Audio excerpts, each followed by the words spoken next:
Muchas gracias, coordinador Alcalá. Solicito ahora al comisionado Salas Suárez, Joel Salas Suárez, que por favor nos presente el proyecto de resolución del recurso de revisión número RDA 5366, diagonal 14, interpuesto en contra de la Secretaría de la Defensa Nacional, que somete a consideración de este Pleno.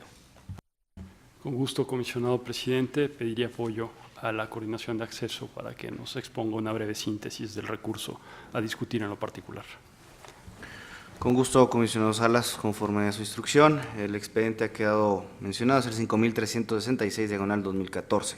En la solicitud de acceso, el particular solicitó a la Secretaría de la Defensa Nacional copia de la siguiente información. Primero, las fotografías y registros que tomaron elementos del Ejército Mexicano el 26 de septiembre de 2014 a los normalistas de Ayotzinapa en Iguala, Guerrero. Segundo, la bitácora y todos los informes de los hechos que llevaron a la desaparición de los normalistas con los que cuenta el sujeto obligado. En respuesta a la solicitud, la Secretaría de la Defensa Nacional, a través del Estado Mayor de la Defensa Nacional, se declaró incompetente para conocer de la información requerida y orientó a que se solicite la información a la Procuraduría General de la República y a la Secretaría de Gobernación. En el recurso de revisión se expresó como agravio la incompetencia manifestada por el sujeto obligado. En alegatos, la Sedena manifestó que la información requerida no fue localizada en los archivos del Estado Mayor de la Defensa Nacional, por lo que ratificó su respuesta. En ese sentido, el comisionado Salas propone a este Pleno revocar la respuesta del sujeto obligado. Es cuanto, comisionado Salas. Muy amable. Creo que la relevancia para discutir en público este asunto es evidente y además corresponde a la segunda y cuarta perspectiva que acordamos en este Pleno para discutir los asuntos, y que son exponer públicamente casos en función de su importancia y utilidad con respecto a los derechos de las personas, y la cuarta, expandir y extender el derecho de acceso a la información pública y de la transparencia. Como ya fue expuesto por el coordinador, el recurso presentado contra la Secretaría de la Defensa Nacional se refiere a la información, cito, de los hechos que llevaron a la desaparición de los normalistas, concluyo la cita, el 26 de septiembre en Iguala, Guerrero. Este es el primer recurso de revisión que se discute públicamente en el IFAI respecto a dicho acontecimiento. Desde los sucesos de Ayotzinapa y hasta ayer, 4 de febrero, el sistema Infomex tiene registro de 93 solicitudes de información relacionadas directamente con el caso. Más de la mitad de estas solicitudes, es decir, el 68%, han sido realizadas a la Secretaría de la Defensa Nacional, a la Presidencia de la República, a la Secretaría de Gobernación y a la Procuraduría General de la República, 6 de las cuales ya han derivado en recursos de revisión como el que hoy estamos discutiendo. Estos medios de impugnación, consideramos, se resolverán con sensibilidad a las demandas ciudadanas y todos los recursos disponibles que tiene este instituto para garantizar el derecho de acceso a la información. Dada la trascendencia de los desafortunados hechos, me permito dar un contexto a partir de versiones aparecidas en medios de comunicación, mismas que no tienen fines probatorios en el proyecto. Como todos sabemos, la noche del 26 de septiembre de 2014, 43 estudiantes de la Escuela Normal Raúl Isidro Burgos de Ayotzinapa desaparecieron en Iguala, Guerrero.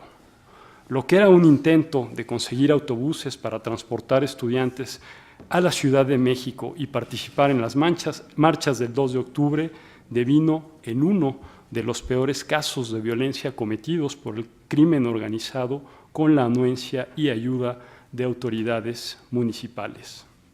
Los estudiantes fueron atacados, secuestrados y masacrados por miembros del cartel Guerreros Unidos con la colaboración de la Policía Municipal de Iguala y Cocula. Según testimonios de jóvenes sobrevivientes, policías municipales de Iguala bloquearon la salida que tomarían los autobuses en que viajaban, los detuvieron violentamente y cuando quisieron huir, los persiguieron y les dispararon a discreción. Al lugar llegaron medios de comunicación y algunos alcanzaron a dar declaraciones. Más tarde llegaron policías de Cocula para apoyar a los de Iguala y continuaron la balacera. Los estudiantes se dispersaron y nuevamente fueron perseguidos por las policías municipales, quienes detuvieron a algunos más y los entregaron a la banda Guerreros Unidos. Unos cuantos alumnos de la Normal escaparon de los autobuses para pedir ayuda. 5 de ellos acudieron al Hospital Cristina Iguala, donde el personal les negó la ayuda e informó a los militares del 27 Batallón de Infantería. Los militares acudieron al hospital, revisaron a los jóvenes, anotaron sus datos y les tomaron fotografías para finalmente irse sin realizar alguna otra acción. Estos hechos están documentados por diversos medios, entre los que destaca la entrevista concedida por el secretario de Gobernación al programa Atando Cabos el día 16 de enero del 2015. Los otros estudiantes fueron presuntamente detenidos por la Policía Municipal, tanto de Iguala como de Cocula, corriendo la suerte ya descrita. De acuerdo con el informe final de la PGR sobre el caso, publicado el pasado 27 de enero, el móvil del asesinato fue que se les confundió con miembros del cartel antagónico denominado Los Rojos. La Procuraduría indica que los normalistas fueron interceptados por policías municipales y entregados a miembros de Guerreros Unidos, quienes los secuestraron, asesinaron, incineraron y arrojaron sus restos a un río. En dicho informe, la PGR señaló que los elementos de la averiguación son suficientes para dar el caso por concluido. Reconoció que aún falta detener a algunos responsables y argumentó que no existe evidencia de que el ejército mexicano haya colaborado en la desaparición de los estudiantes. Sin embargo, los padres de las víctimas y organizaciones de la sociedad civil nacional e internacional, entre ellas Amnistía Internacional y Human Rights Watch, rechazan el cierre del caso hasta que haya pruebas científicas y jurídicas concluyentes. Desde el suceso, las demandas de los familiares de las víctimas se han generalizado en diversos grupos y se han realizado manifestaciones masivas en todo el territorio nacional, con eco incluso en algunos otros países. El pasado 3 de diciembre, los familiares de los estudiantes exigieron el respeto a sus derechos humanos ante la Oficina en México del Alto Comisionado de la Organización de las Naciones Unidas para los Derechos Humanos. 2 meses después, este 3 de febrero, los padres de familia acudieron al Comité de la ONU sobre Desapariciones Forzadas para denunciar la existencia de una crisis humanitaria que el gobierno no ha reconocido y que es evidencia de implicación e impunidad de las autoridades, señalamientos con los que la ONU coincide.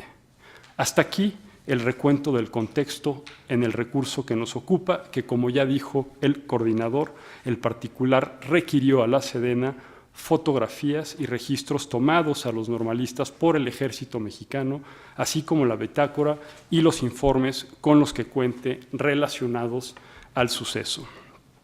La Sedena, como ya se dijo, se declaró incompetente para conocer de la información requerida y orientó al particular a consultar a la PGR y a la Secretaría de Gobernación. Tal respuesta es la que motiva la inconformidad del particular ante este instituto. De acuerdo con el análisis de esta ponencia, el agravio resulta fundado ya que, en cuanto a las fotografías y registros, existen indicios sobre la presencia de elementos del ejército mexicano para tomar conocimiento de los hechos en el Hospital Cristina. El tercer informe de actividades del Grupo de Trabajo Plural del Senado para el seguimiento de las investigaciones indica que dentro de las actividades realizadas por la PGR se encuentra el haber recabado declaraciones de testigos sobre la presencia del ejército mexicano. Además, en cumplimiento al Reglamento General de Mandos Territoriales, Guarniciones Militares y Servicio Militar de Plaza, los militares deben rendir parte diariamente de las novedades de su jurisdicción o inmediatamente cuando así se amerite. De ello, se deriva que la Sedena sí podría atender la solicitud de fotografías y registros tomados a los jóvenes normalistas. En cuanto a la bitácora e informes, es necesario aclarar que la solicitud no se limita al día de los hechos, sino a toda la documentación relacionada con el trágico suceso que pudiera tener la Sedena. Esta ponencia realizó una búsqueda de información pública generada por la PGR, donde se informa que dicha Secretaría ha participado en reuniones y grupos de trabajo en coordinación con otros sujetos obligados y que colaboró en la búsqueda de los desaparecidos. Asimismo, la Comisión Especial de la Cámara de Diputados, para dar seguimiento a las investigaciones del caso, acordó requerir información al Ejército y agendar reuniones de trabajo para aclarar la presunta omisión del 27 Batallón cometida el 26 y el 27 de septiembre. En cumplimiento al reglamento ya mencionado, la Sedena debería documentar lo anterior y, por tanto, sí podría conocer de las bitácoras e informes. El análisis de la ponencia también incluye los siguientes razonamientos sobre la imposibilidad de reservar la información y el cuidado de los datos personales. La información solicitada podría formar parte de una averiguación previa en curso y contener datos que vulneren la actuación del Ministerio Público Federal. Sin embargo, existe un interés público que es superior a la reserva de la información, dado que las víctimas sufrieron violaciones graves a derechos humanos, como lo determinó la Comisión Nacional de Derechos Humanos. Por tanto, la Sedena no podría clasificar esta información como reservada. Lo anterior debe ser sin prejuicio de la protección de aquellos datos personales que pudieran obrar en la documentación y que no han sido publicados por las autoridades investigadoras. Compañeros del Pleno, concluyo el análisis jurisdiccional y me permito hacer la siguiente reflexión. Ningún hecho violento ocurre sin dejar huella. El acontecimiento en sí mismo y el análisis jurisdiccional del recurso evidencian la importancia de garantizar el derecho de acceso a la información pública para el devenir democrático del país.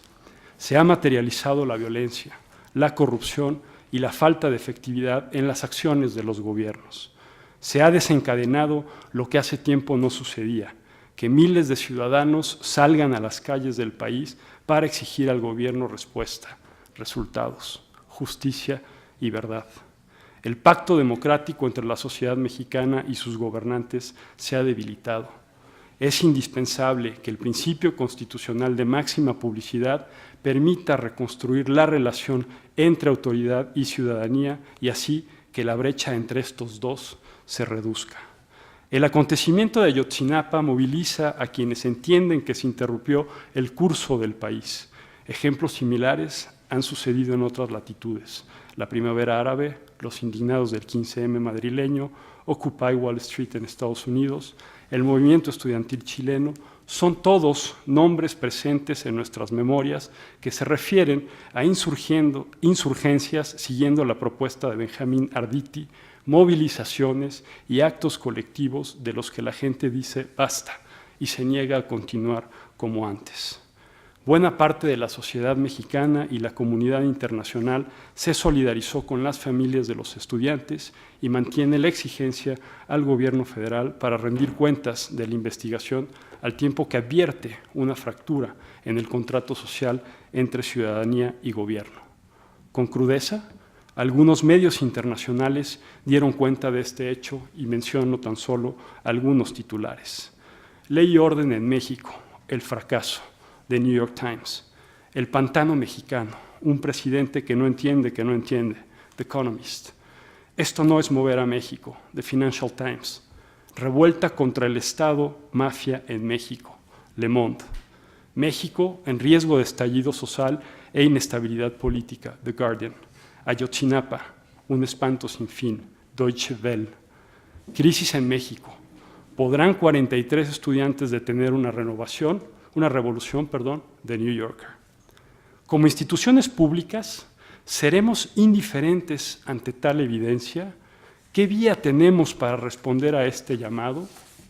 Desde esta ponencia, invito al Pleno a interpretar estas movilizaciones como una demanda de diversos sectores de la sociedad, la cual exige una nueva forma de sociabilidad política y ser parte del sistema de contrapesos al pedir cuentas a las autoridades. El desafío para el IFAI es garantizar el derecho al acceso a la información de cada ciudadano para impulsar el ejercicio democrático del poder y la ética de la responsabilidad pública de los gobernantes. Así, el principio de máxima publicidad garantiza que lo público sea realmente público. Para seguir con lo planteado por Nora Rabotnikov, se estaría generando en el país un espacio donde lo público es lo común, lo accesible y abierto, así como lo conocido y verificable.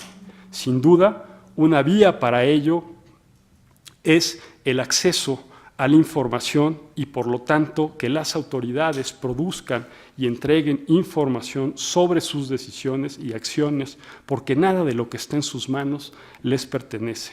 Al aceptar un cargo público, aceptan que están ahí para entender y atender las demandas ciudadanas mediante acciones que abonen al bien común. La transparencia y el derecho de acceso a la información pública, hay que tenerlo claro, no son un fin, sino catalizadores de otros derechos. El IFAI debe garantizar que la información disponible se entregue y se constituya en un insumo para el intercambio de ideas y la implementación de acciones. El instituto, sin duda, es el umbral entre el gobierno y la sociedad que permite garantizar a esta última su participación activa e informada en los asuntos públicos. Las atribuciones del IFAI también lo facultan como garante del derecho de acceso a la información, así como para ofrecer apoyo y orientar a los sujetos obligados a cumplir con la ley de forma efectiva. Por ejemplo, el propio Ejecutivo Federal habilitó el micrositio Caso Ayotzinapa, en el que se difunden los resultados de la investigación realizada por la PGR. Este podría transformarse en un ejercicio de transparencia en el que se difunda la información que tengan disponibles todos los sujetos obligados involucrados. Como ya se dijo al inicio, el sujeto obligado respondió a la solicitud alegando incompetencia. Esta respuesta puede derivar en dos suposiciones. La primera es que la Sedena no documentó debidamente las acciones que llevó a cabo como parte de su intervención en los hechos del Hospital Cristina, ni en las investigaciones subsecuentes. La segunda es que éste incumple con su responsabilidad de rendir cuentas y aumenta la desconfianza en las instituciones públicas. No se tomaron las fotografías, no cuentan con un solo informe documentado de los hechos. La Sedena mantendrá la misma respuesta al presente recurso de revisión.